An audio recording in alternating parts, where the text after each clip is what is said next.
Well, something we haven't talked about much on this channel lately is Star Wars games, and I did this article for Fandom Pulse about a month ago now, and we've had a few updates since then, talking about how the Knights of the Old Republic remake is actually back on track. They've actually basically given the green light that they're going to go ahead and continue making this game, and for a while it was looking pretty dicey due to some of the information coming out behind the scenes about who was involved and what was being possibly injected into the game.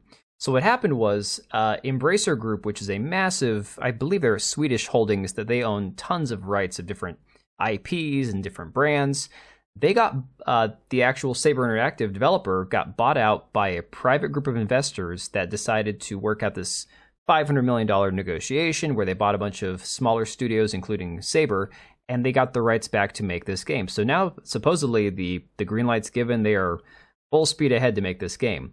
But what's interesting about this entire saga, if you will, is that Sam Maggs, this person who was the narrative director for BioWare at the time, who was supposed to be rewriting the the Knights of the Old Republic, had some very questionable tweets saying things like, she was asked by people about her favorite Star Wars game in 2019, and she said not Knights of the Old Republic. When people talked about how much they couldn't stand the new Star Wars films, she said die mad about it. Basically like the usual crap you hear from people who are the new Star Wars fans, not the original Star Wars fans. So Sam Maggs has kind of gone off to do her own thing. She's writing books and involved in things like IDW publishing. She has her own Star Wars book that she's written with the character Cal Kestis from the video games. And if you check her Linktree, she still has credits from when she was at Wizards of the Coast on there. Of course, she's gone on to work at IDW Comics and the trash that they're putting out, which has been a lot of garbage. If you pay attention to anything going on in the comics industry, IDW is terrible. She's currently a senior manager, brand and content strategy for Critical Role, and I believe Critical Role is the D&D production that's on Twitch, if I'm not mistaken. I think that's what they are. But yeah, narrative lead at Wizards of the Coast, and she was there full-time for 1 year and 4 months. Wizards of the Coast, that around that same time, right before she went to work there, notoriously got incredibly woke, insanely woke, so much that you can see things like these articles going all the way back from 2023 to 2021 from Bounty in the Comics here, talking about different wording that they had to remove to make the game more inclusive and things that they had to do to be more sensitive to different ethnicities and be more understanding for their players with disabilities and all these other things that are just so offensive that they had to change just to make sure that they didn't offend anybody. So that's kind of where Wizards of the Coast has gone, and it's a good thing that Embracer Group or BioWare, depending on who actually let her go, decided to cut ties with Sam Maggs, because she probably would have tanked this game. As it stands now, who knows? Knights of the Old Republic might be great, might suck, we have to wait and see. But another Star Wars game that's getting a lot of conversation about it recently is this Star Wars Outlaws game. And unfortunately, it's not for the right reasons. Now, I've seen very little of the teaser trailers of this game. I don't have any use for it. It's a Ubisoft game. I'm already not a huge fan of Ubisoft anyways. I can't think of a single Ubisoft game I'm currently playing or have played in the last few years that I can actually say, oh, that was a great game. Last Ubisoft title I probably played was probably when I quit playing the Assassin's Creed games after the one set in France, and I was like, yeah, this sucks, I'm done.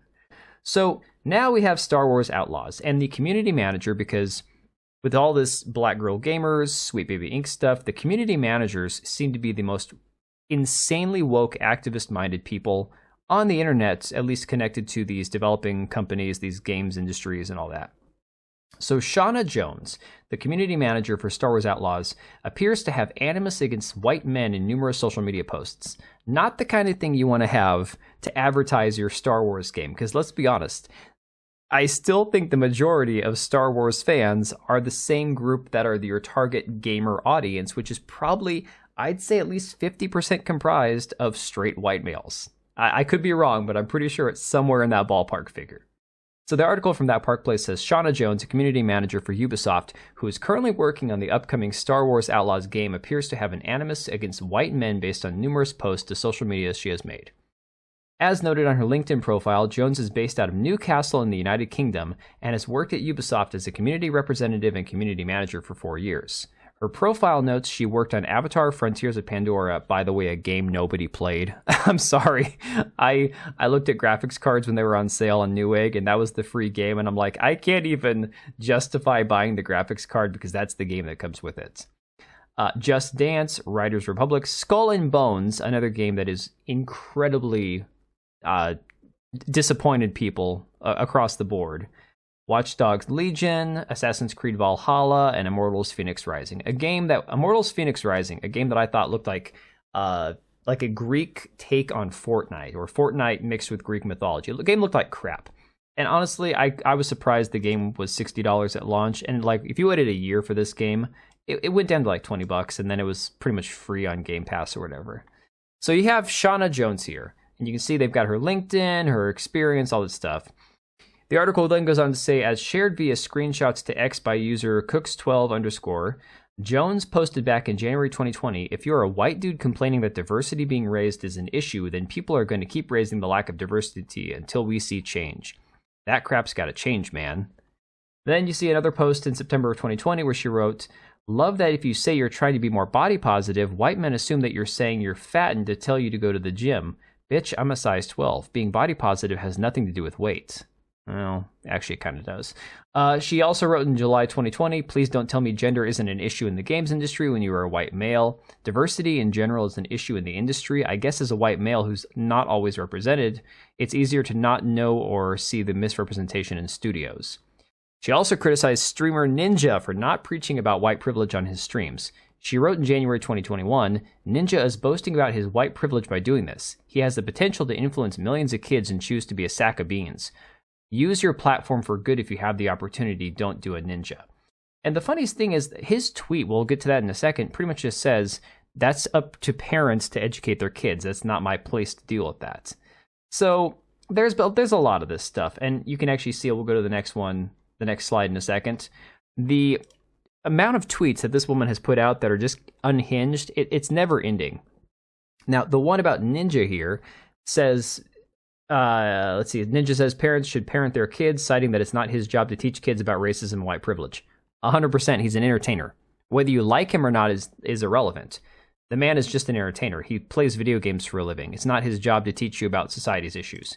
So after all these tweets, after all this amount of like spurging out over white people, she privated her account, protected her account, and now the account has been entirely nuked as of a couple days ago.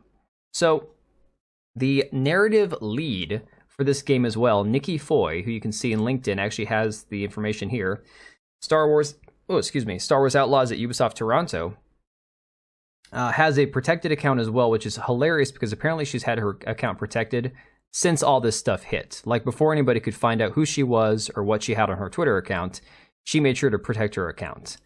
And now we have a more interesting, well, I don't know if it's more interesting, but it's definitely another layer to this mess. So another article from that Park Place that just came out today says social media analyst accuses Lucasfilm and Disney of using bots to promote Ubisoft's upcoming Star Wars Outlaws game. If this is true, on top of all the other drama that we've seen, this is a very, very, very bad look for this game.